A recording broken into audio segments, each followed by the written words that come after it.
Very good evening to you. You're just in time for the 7 weekend. We've got plenty in store for you today. Remember, you can interact with us at TV47 Kenya across all social media platforms. But first, let's take a look at the highlights.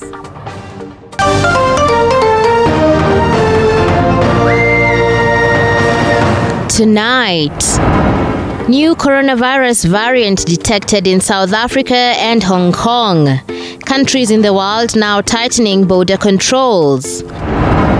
FKF President Nick Mwendwa re-arrested over graft claims. Prosecution is given 7 days from today to bring a charge against the respondent and or close this miscellaneous file. This coming just a day after charges against him were dropped. The devolution conference comes to an end in Makueni County, with DP William Ruto giving the conference a wild berth.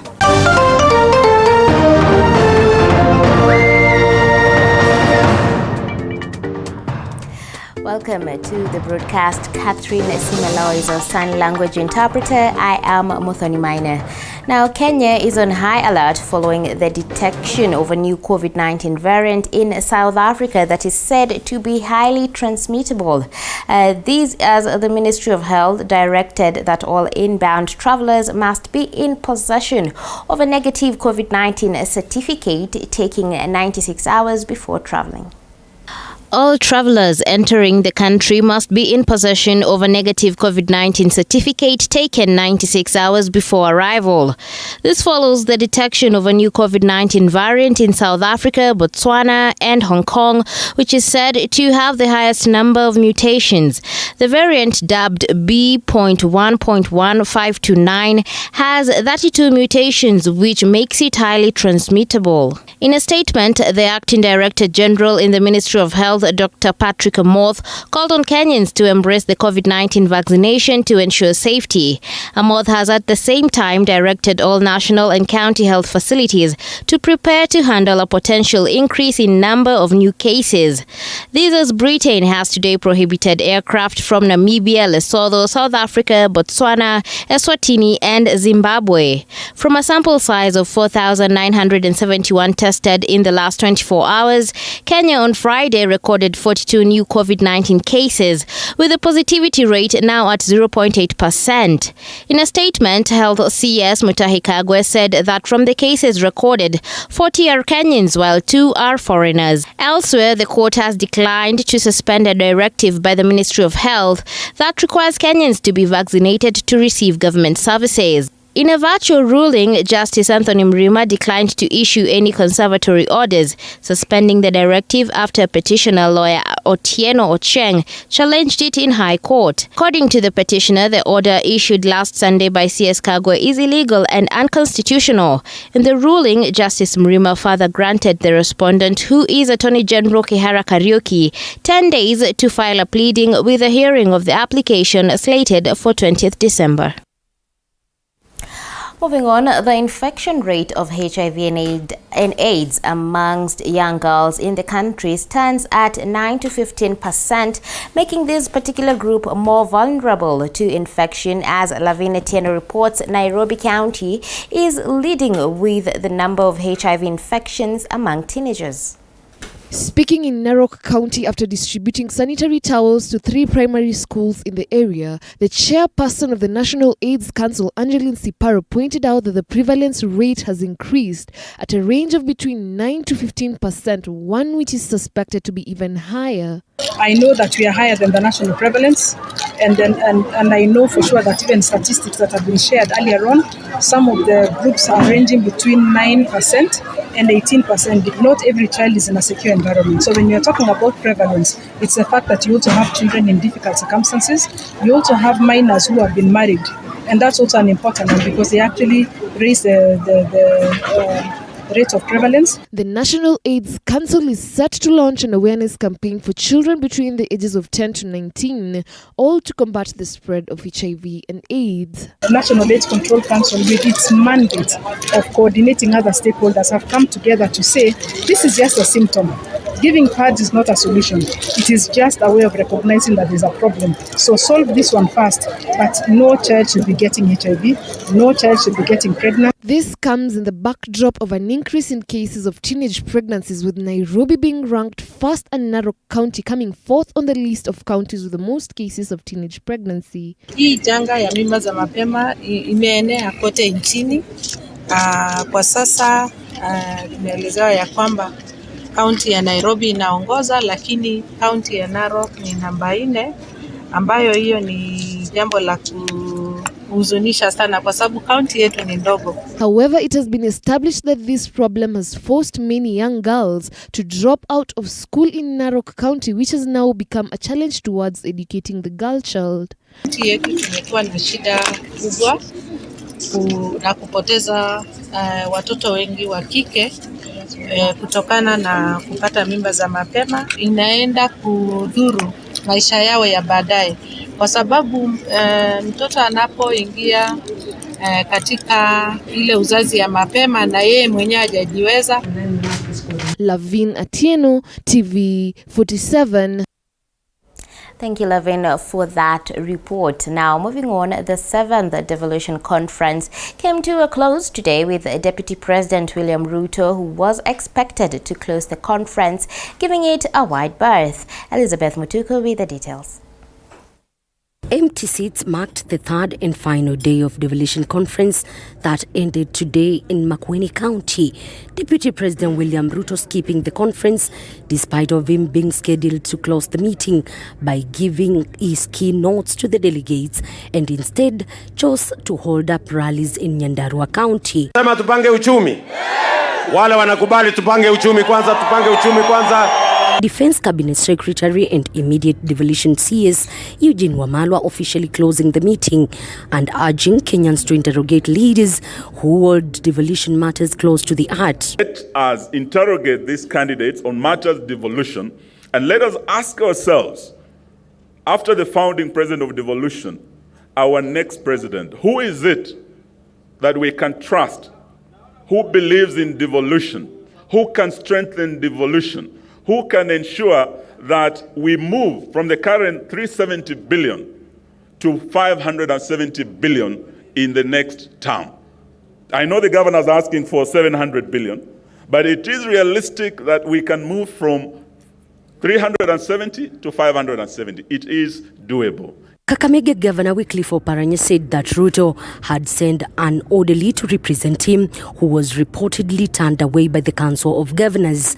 Governors allied to DP Ruto have also been missing since the conference began. National conference that cannot be closed by the Chief of Staff, and therefore they requested the CS in charge of defense, who was before the CS in charge of devolution, to come and close the conference. And we are grateful that the CS Defense accepted to do so. Otherwise, it would have been a shame to us as a country to have such an important conference closed by Chief of Staff. Ruto's move comes day after government officials snapped a meeting with Intergovernmental Budget and Economic Council, IBEC, of which governors are members. An operational county climate change fund, and are contributing a percentage between 1% and 3% of their development budget to the kitty. As a Council of Governors, we undertake to ensure that the remaining 41 counties set a climate change fund kitty from their 2021 to 2022 budget, which is the current. The fund kitty will enable implementation of climate change acts, as well as attract funds from the global, multilateral, and national funders. The conference urges political parties to include issues of adaptation and mitigation to climate change in their party and election manifestos. Action political parties' elected leaders. That county governments are encouraged to partner with the Maarifa Center for information sharing, capacity building, documentation and peer learning on transformative and innovative county models addressing climate change that have worked to accelerate their adoption by other counties. The 7th Devolution Conference has been concluded today with more emphasis on climate change matters and more resolution having been passed on whether they will be adopted is a matter of wait and see. Elizabeth Mutuko, TV 47, Makueni County. Moving on, Football Kenya Federation President Nick Mwendwa was rearrested on Friday, just a day after the state failed to prefer charges against him and his file closed. Mwendwa was arrested driving along Kiambu Road and taken to DCI headquarters for grilling following graft allegations.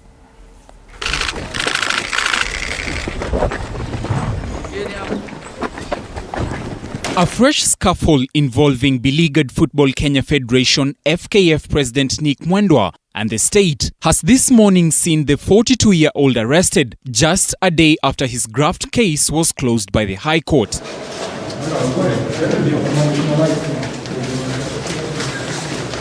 Reports indicate that Mwendwa was intercepted along Kiambu Road by officers from the Directorate of Criminal Investigations, DCI, while driving to the CBD from Runda, where his car was blocked before being arrested and taken to DCI headquarters for questioning.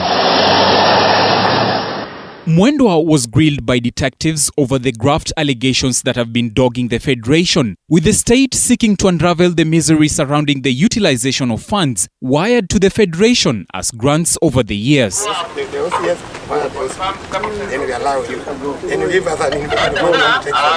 In a virtual mention of the case on Thursday, Mlimani Senior Resident Magistrate Wandia Nyamu declared Mwendwa a free man after the state failed to proffer charges against him within 7 days as directed by the court last week. Prosecution is given 7 days from today to bring a charge against the respondent and or close this miscellaneous file.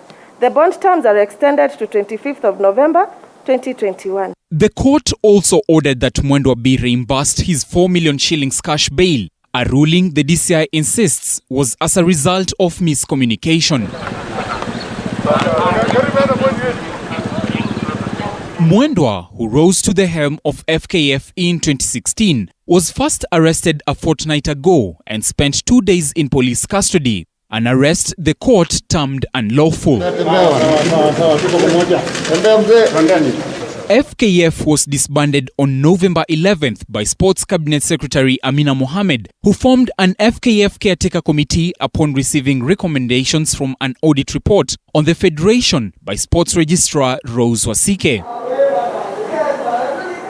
Dennis Otieno, TV 47. Thank you, Dennis, for that report. Now, moving on, the National Assembly Public Investment Committee has raised concerns over a looming takeover of the Mombasa port by China in the wake of the Kenya Ports Authority's struggles to service the 364 billion shilling China SGR debt. David Mothoka reports. 3 years since a report by then Auditor General Edward Oko revealed that the country risks losing its Mombasa port should it fail to service the 364 billion shilling China SGR loan. Recent financial storms at the Kenya Ports Authority, the government entity tasked with servicing the debt, suggest that the port's takeover by China is imminent sooner rather than later. According to the National Assembly Public Investments Committee that has since launched a fresh probe into the Auditor General's findings, China is also at liberty to seize other assets at the KPA as well as the Kenya Railway Corporation as per a contract signed between the two and the China Exim Bank if KPA and the KRC failed to hold their end of the bargain. With the committee in a race against time to save face for the country, it has also pointed an accusing finger at those who penned the contract, reiterating that the government will not have found itself in a tight spot had they renegotiated a more favorable deal. Swali tunaliuliza ni kwa wale walioweka sahihi. Mmoja alikuwa ni Gishiri Ndua, tunaambiwa jina la yule ambaye kwamba alikuwa mama in charge of legal hayuko tena hapa, so wote wataweza kuulizwa ilikuwaje wakaweka sahihi.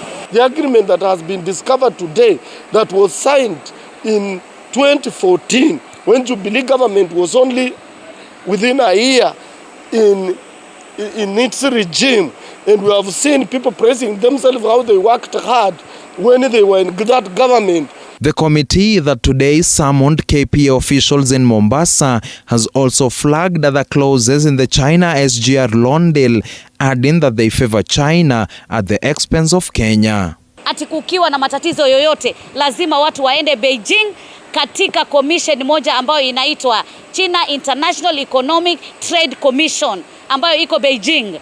Na sisi tunajua kama ni mkataba wa Kenya na China, kungekuwa na arbitration commission ambayo iko na neutrality. But with the more present threat being losing the Mombasa port away from the blame, all eyes for now are on the KPA to see whether it will turn the financial tide and ultimately save the country from losing its main port. This despite the government earlier this year insisting that the port is here to stay amid the debt servicing struggles. David Mudhoka, TV47. Now that report from David Mudhoka takes us for a very short break. We will be right back with more as we get to delve more into the political helm. Do stay tuned.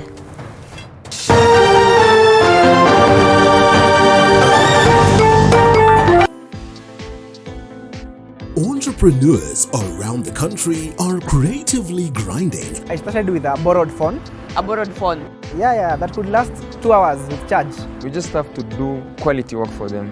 To make their mark in an unpredictable market. It was now going on a sales venture, looking for stockists door to door.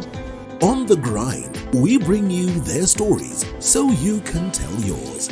Every Monday at 7:30 p.m.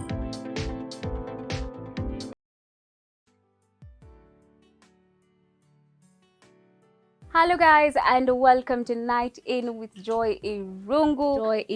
Joy Irungu. Heartbreak, pain, and tears have been a major part of Night In Season 1. We thank you for being with us on this journey.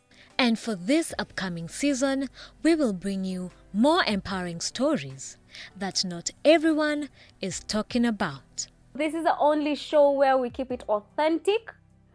We share our lifetime experiences, and you know what? Tell every person.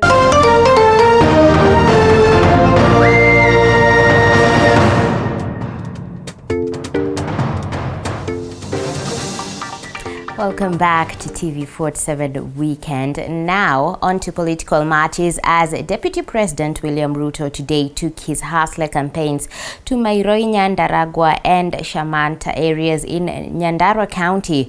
Ruto emphasized on the need for the country to invest more in creating job opportunities for the youth to ensure a productive country. Vincent Karoki reports.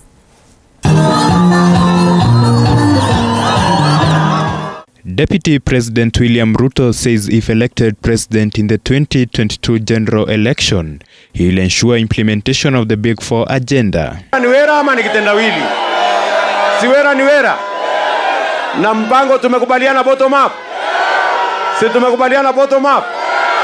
Tuko tayari ama hatuko tayari?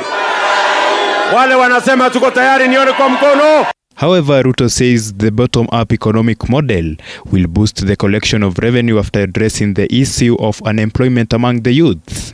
Gentlemen, mimi ninasema, if there is one priority we must get it right, ni kwamba sio viongozi, ni wananchi, sio positions ya leaders, ni kazi ya hawa vijana ndio ya muhimu. Ruto, who was accompanied by MPs Faith Gitau of Nyandarua, Rigathi Gachagua, Kindiki Kithure, Senator Nderito Kenyu of Laikipia, Kimani Ichung'wah of Kikuyu, Alice Wahome of Kandara, among other leaders. Niwaulize, ni nyinyi mlituma Kioni, Kimemia na Kimunya wakaseme ati nyinyi ni watu watinga? Muko kwa mtu ya kitendawili ama kwa hasla? Hivi nauliza nyinyi, huyu Raila tunaambiwa si alishindwa na Moi 1997, akashindwa na Kibaki 2002, akashindwa na Uhuru 2013, akashindwa na Uhuru 2017. Sasa hii mzee ya miaka 80 atawezana hii kijana? Sisi watu wa Laikipia kutoka Dodo kwenda Nanyuki, kwenda Rumoran kufika mpaka Rumuruti, sisi tuko nyuma ya William Samoei Ruto. Hii story history ingine ambayo governor anafanya kusema sisi hatujui. Kwa hivyo Mheshimiwa Naibu wa Rais, sisi tutakuwa na wewe leo, kesho kutwa 2022 na hata milele chini ya UDA. Asanteni sana na Mungu awabariki. Lakini wananchi wa Nyandarua wote wako UDA. The leaders insist that Chief Justice Martha Koome should not be involved with the committee tasked with the responsibility of overseeing election preparedness. Sasa wakati hii, raundi hii, tunataka kuambia Chief Justice Martha Koome aondokee mchezo wa siasa. Yeye alinde mahakama. Vincent Karoki, TV47. Moving on, ODM leader Raila Odinga today took his campaigns to Nyeri County, where he urged residents to support his Azimio la Umoja campaigns. The ODM leader promised to revive the economy if elected the country's 5th president. Josh Ansari reports. As the 2022 general election draws near, ODM leader Raila Odinga has continued to intensify his political campaigns in the Mount Kenya region. Raila today took his Azimio la Umoja campaign to Nyeri County, where he met Kikuyu Council of Elders who have endorsed his presidential bid. Wengine walisema wao ndio wanajua kupanda milima. Tukasema hata sisi tuko na tingatinga ambaye naweza kupanda milima kwa haraka zaidi. Jacob, niko na hakika ukishukua ushukani, angalia watoto wetu, kuna tabu, wako na tabu. Tuchukulia watoto na wajukuu wetu ili waweze kusoma, ili wasomeshe watoto wao na wawe na biashara. Raila was accompanied by Siaya Senator James Orengo and former Gatanga MP Peter Kenneth, among other leaders from the region, as promised to focus on reviving the economy and better policies on farming. Najua hapa nyinyi ni wakulima. Najua mambo ya majani chai, mambo ya kahawa, mambo ya pareto, mambo ya maziwa, mambo ya avocado, yale yote mimi najua. I can promise you that Raila Amolo Odinga will open this country for business.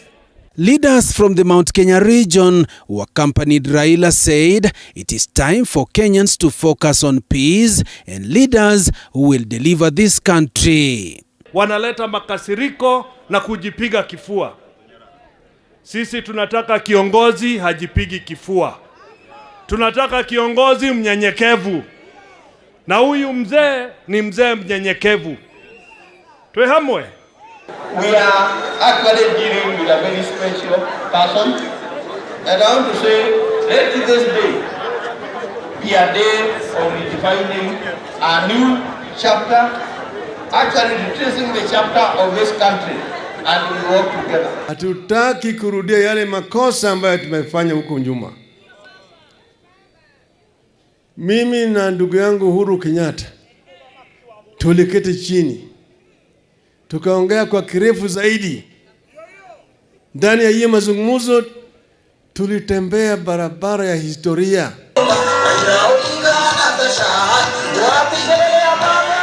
Josh Onsare, TV47.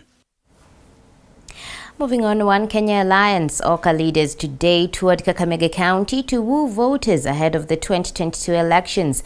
The OCA principals have promised residents that they will revive the sugar industry if elected next year, as Mike Kagongo now reports. Kakamega Senator Cleophas Malala has vowed to ditch OCA coalition if the principals support ODM leader Raila Odinga. The leaders, Baringo Senator Gideon Moire of Kano, Bungoma Senator Moses Wetangula of Ford Kenya, ANC Party leader Musalia Mudavadi and Kalonzo Musyoka of Wiper Party traverse Bungoma County starting from Webuye, Bukembe, Kandui and Bungoma Town in a bid to woo voters ahead of the 2022 general elections. Speaking in Webuye Town, the leaders said that the time has come for Western Region to harvest big from the government once they are elected come next year. Sisi tunataka tupambane na wengine. And we want Oka muichukue seriously. Isiwe kitu cha mzaha. Isiwe watu kutufikiri ati sasa wakiona Kalonzo ati wanafikiri Kalonzo watamchukua. Wakiona Weta watamchukua. Wakiona Gido watamchukua. Wakiona Mudavadi watamchukua. Jirongo watamchukua. Wacha bwana. Tumechoka kuchukuliwa. Here we mean business, we want to unite Kenya, we want to form government.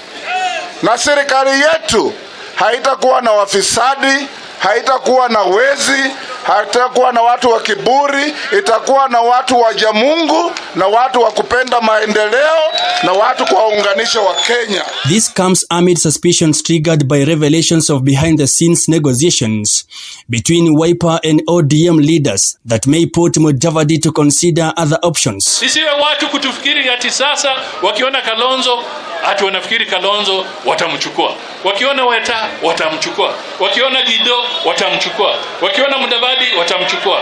Jirongo watamchukua. Wacha bwana. Tumechoka kuchukuliwa. The coalition brings together seasoned politicians who for a decade now have been in opposition. Oka has the possibility of bringing on board ODM leader Raila Odinga to form a formidable force to face Deputy President William Ruto at the ballot in the next year's general election, a possibility that has been disputed by Kakamega Senator Cleophas Malala, who insists that he will quit Oka if its leaders takes that direction. Tumechoka na huyo mtu. Sisi tumechoka na huyo mtu wa kitandawili. Ukweli ama uongo? Kama nyinyi wanaume wanne mutarudi tena kwa huyo mtu, hata sisi tutawaacha kwa mataa. Oka principals have resolved to escalate 2022 campaign activities, even as they continue to negotiate over a presidential flag bearer. Tunataka tujue ni nani anapeperusha, si ndio? Kama ni Kalonzo tunaunga yeye mkono. Kama ni Mudavadi tunaunga yeye mkono. Kama ni Gideon tunaunga yeye mkono. Kama ni Weta tunaweka mikono na miguu yote tunaunga yeye. Kuundwa ya Oka inaenda kuwa serikali ya peace, love and unity. Serikali ya Oka inaenda kuwa serikali ya uchumi bora. Tunasema wanasiasa muondoke kwa mambo ya mahakama. Huyo mama Chief Justice amepekuliwa na anaonekana ako na heshima. Angalia Kalonzo anaaminika. Ukiangalia Gideon anaaminika. Ukiangalia Musalia anaaminika.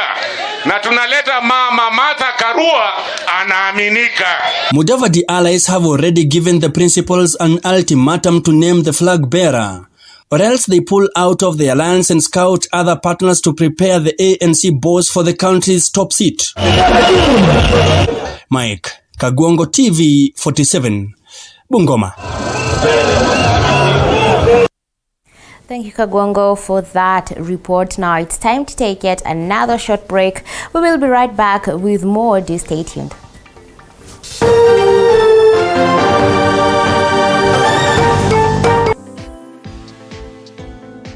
Entrepreneurs around the country are creatively grinding. I started with a borrowed phone.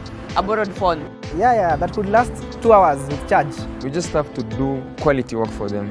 To make their mark in an unpredictable market. It was now going on a sales venture, looking for stockists, door to door. On the grind, we bring you their stories so you can tell yours. Every Monday at 7:30 p.m. Men are known to be the pillars. We're rising up together. Say your point. You need an alpha male now to come and help you and your girl. Anaongea zero. And women, they are the cornerstone that hold the pillars. Nali kati ya mwingine. don't be entitled. A man is peaceful, a man knows how to talk to a lady. This November, the Men's Conference brings a cocktail of diverse ladies to weigh in on various matters. Something I'd love more to see is men being able to exist as themselves. Tune in every Wednesday at 10 p.m.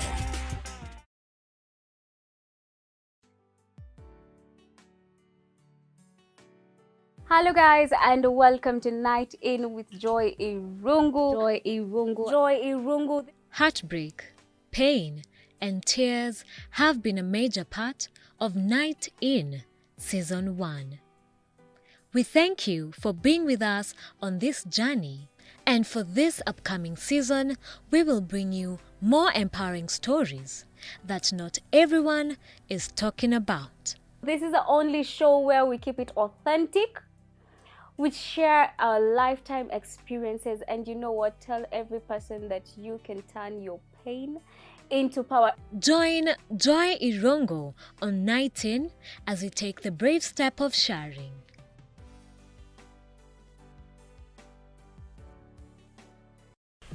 The road to 2022 is becoming tougher. Nyuma ya wheelbarrow kuna economic model. And trickier with each passing day. Niliwaambia washushe chini bei ya mafuta. Political aspirants in a dilemma whether to change allegiance or not. How has Raila and the handshake made Jubilee lose focus? You've seen Raila Odinga flying military choppers. Our people have never been called to Uhuru Park to unite. They have always united out of their own volition. Reduce your madness. Kenyans are suffering. That'd be fair to conclude. I don't want your station to be sued. That Jubilee government has never been able to sponsor any successful project. Every Monday at 9:30 p.m., Pundits Night brings you inclusive and candid conversations with the pundits. We say disability is not inability. Our impairment are not disability. Disability is the barriers put across by the society. Beyond the Limit gives a voice to those abled differently. People with special needs can undertake a job, particularly that is customer service focused, as good, if not better, than people that are 100% abled. We bring you conversations of these great persons, round table conversations, and many more.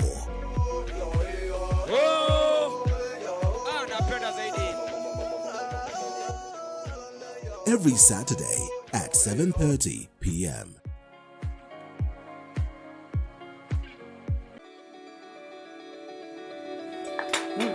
Tasty. 100 yani chumvi imeonja kabisa, like you do not need to add anything. So the first thing you need as a beekeeper is a beehive. Yes. Even though I know I won't treat it as hard because then I'll be getting the time. You can handle it. But if you want us to reduce, we can reduce it. Wake up feeling fresh every morning and knowing that there is a morning show that's got you covered. It's the morning show built just for you. From local headlines, a comprehensive debate, entertainment, and so much more. I'm always thrilled joining you every Monday to Friday from 6 a.m. to 10 a.m. only on TV47, the home of untold stories.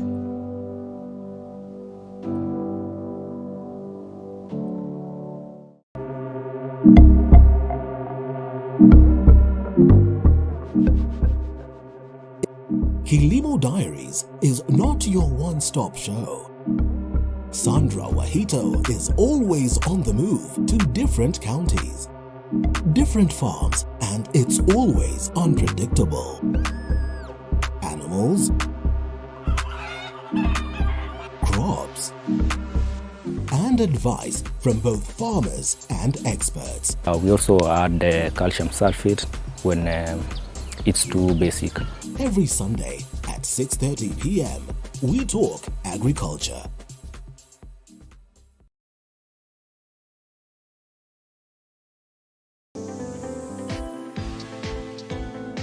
Entrepreneurs around the country are creatively grinding. I started with a borrowed phone. A borrowed phone? Yeah, that could last 2 hours with charge. We just have to do quality work for them. To make their mark in an unpredictable market. It was now going on a sales venture, looking for stockists door to door. On the grind, we bring you their stories so you can tell yours. Every Monday at 7:30 p.m. Men are known to be the pillars. What rising up together?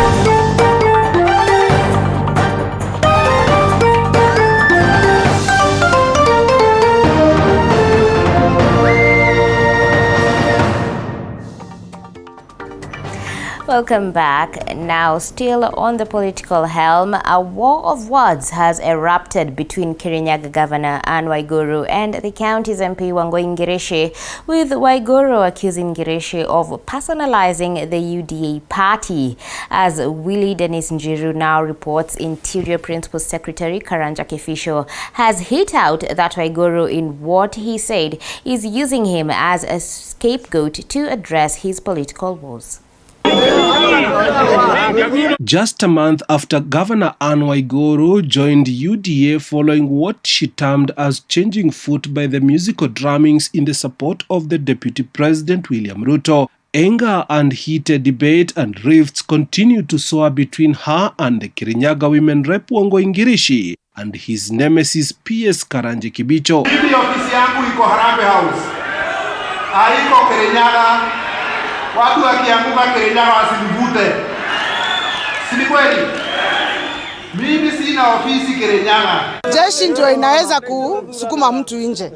Kwa hivyo kama mtu anataka kuchaguliwa na akae ndani, aongee na wananchi na jeshi. Kwa sababu hao ndio wataenda kuchaguana. Mimi kura yangu ni moja. Unaona? Na hawa pia wana kura zao. Kwa hivyo mtu anajipanga kwa ground.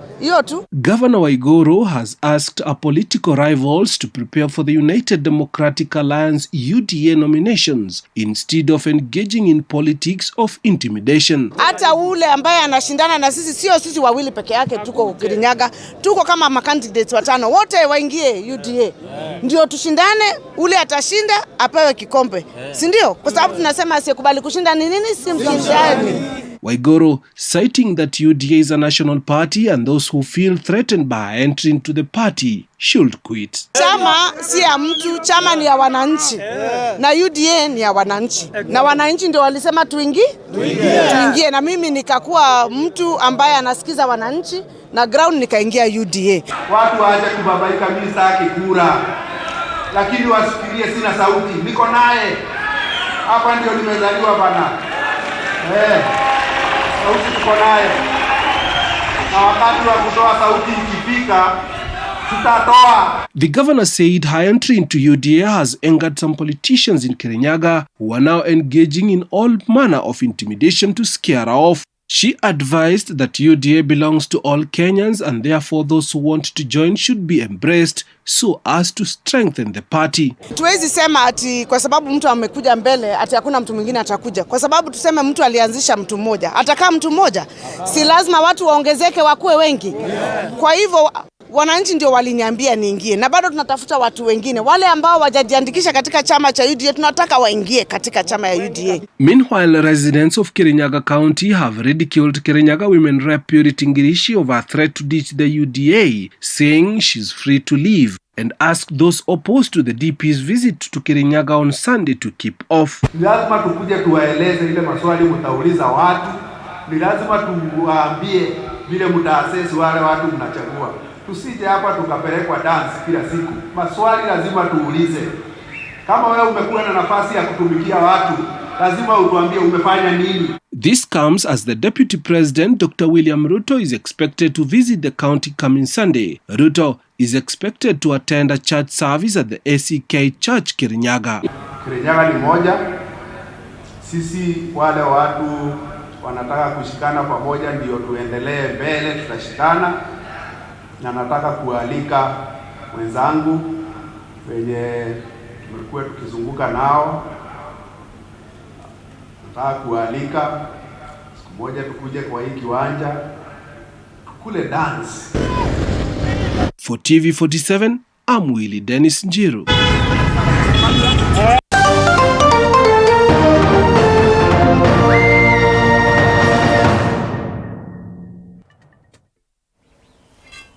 Now on to business matters, as in a bid to improve the economic recovery brought about by the COVID-19 pandemic in the country, Green Card Mtaani, in partnership with the Mastercard Foundation, has launched a Village Savings and Loans Association training program. The training program will run for 3 days and targets to train participants in the processing of soap, fabric softeners and fabric bleach to support the recovery model and encourage resilience in the community. While speaking in Kibera, Nairobi County, Alice Wanjiru, who is a trainer, says the aim of the program is to provide skills to participants and help them have a source of income after selling the detergents. She has called on Kenyans to adhere to the set guidelines by the Ministry of Health to curb the spread of COVID-19. And for this money, they can be able to use the money to support their families. So when they make this soap, they'll be selling it to the people around, you know. And we're also teaching them on how to do business, how they can sell their products, how to package their products. So it's an income generating project which we are helping them to start. And to help more on that, we're also giving them some startup kits whereby they can start. They have a kickstart where they make the soap and we are the first people to buy. So we as Green Card, when we buy it from them, after they've learned to make it, we are giving it to schools for free. Form 16, each of 10 members. Kwa class tulikuwa na train 40 wa vijiji moja, wanajuana. Usisahau bado village savings ni watu wa kijiji moja ambao wanajuana na wanakaa pamoja. So hao tunatengeneza kikundi cha watu 10 kwa kila kikundi. Na follow up zetu juu tunajua mali tumemobilize kutoka zile area. Wanatuachia contact na wanafanya election wenyewe bado hapa. Wanaacha wameelect chairperson, the treasurer na the secretary. Kitu yenye pia inaenda wase kwa mtaa, unapata kuna hizi ma SMEs ndogo ndogo zimekaa hizi loan ndogo ndogo. So msee anachukua loan na ajui venye atainvestia, lakini unapata mali kama hapa tumefunzwa venye unafaa ujiassess before ufungue bizi yako. Mpaka ndio kaa kuchukua loan, ujue after me kuchukua hii loan nda investia na hivi na hivi, na hii loan si ya kuinvestia na story na sherehe ama nini. Moving on, the Association of Startup and SME Enablers of Kenya held its second annual conference dubbed Driving Kenya's Economy Through Startup Ecosystems. Speaking during the conference, Nairobi Senator Johnson Sakaja pointed out that the startup bill will provide a legal framework and assist startups in attracting capital, with it expected to bring incentives for both startups and investors while decentralizing infrastructure while at it. Have that, that mentality that is one of the offerings we have, and that must be our focus. It's our people, our minds, our creativity, our energy. I think any serious policy maker must be able to focus on that, and I see that we can make it happen. We can make Nairobi work, and we can make Nairobi the hub of the continent of a proper catalyzed startup ecosystem. The startup bill that I've sponsored in the Senate and that's going to go to the National Assembly, it provides for the registration of startups, the recognition of them, and incentives for both investors and those who get into the startup space. Once you do that, then you can catalyze real growth and focus on creating jobs and employment. Focus only on the micro. You need, for you to deal with 3 million jobs, you need almost 1 million of those startups. But through, you need 1 million of those micro enterprises. But through startups, you need much less of them, and they don't require money per se from government. All they require is government giving them that enabling environment, de-risking the investors to make sure that Kenya and Nairobi becomes the go-to place for everyone in the startup ecosystem. When you talk of the startup ecosystem, what we need to be able to do is to understand how do we have all these different actors being able to anticipate each other's needs and understand each other's perspectives so that there's a much more cohesive approach and not a situation where you have one hand doing this, then the other hand has got no idea. It's actually working against. Now, the Rural Electrification and Renewable Energy Corporation, REREC, has today launched a 5-year strategic plan for the year 2018 to 2019 to 2022-2023, the strategic plan, which aims at boosting electricity in both rural and urban areas, will cost approximately 159 billion shillings. The main objective of the plan is to ensure increased connectivity to electricity and establish energy centers in 47 counties. Our reporter Patronila Goren reports. Speaking during the launch that happened in Mombasa, the Principal Secretary for State Department for Energy, Major General retired Dr. Gordon Kialangwa, said that the country should be 90% useful of renewable energy as a way of enhancing development. We're very lucky as a country. When you really look at the energy mixture in this country, besides the thermal, we have the hydros, we have the solar, and we have the wind. All this mixture, if nicely done, nicely developed, they can actually add value to our country. Without energy, there is no development. The 5-year plan, which has an accumulative value of 159 billion, is expected to promote research and development in renewable energy by establishing strategic collaborations with stakeholders. This strategic plan is special in many ways. One, it is during this period that we purpose to meet the milestone achievement of electrification of all public facilities in this country. You may remember that in 2018, the government launched the Kenya National Electrification Strategy, which is a roadmap for achieving universal access to electricity by the year 2022. As a corporation, we are here today to show commitment and purpose to achieving the same. 22,927 public schools have been connected to electricity, with informal settlements and other public facilities benefiting through the Rural Electrification and Renewable Energy Corporation. Patronila Goren for TV47 in Mombasa. Thank you, Goren, for that report. Now it's a wrap for the business reports, and it's time to delve into matters sports. I believe our sports desk has got plenty in store for us with the Dapper Man himself, Dennis Otieno. Now over to you, Dennis. Well, thank you, Mudhoni Maina. Now, tonight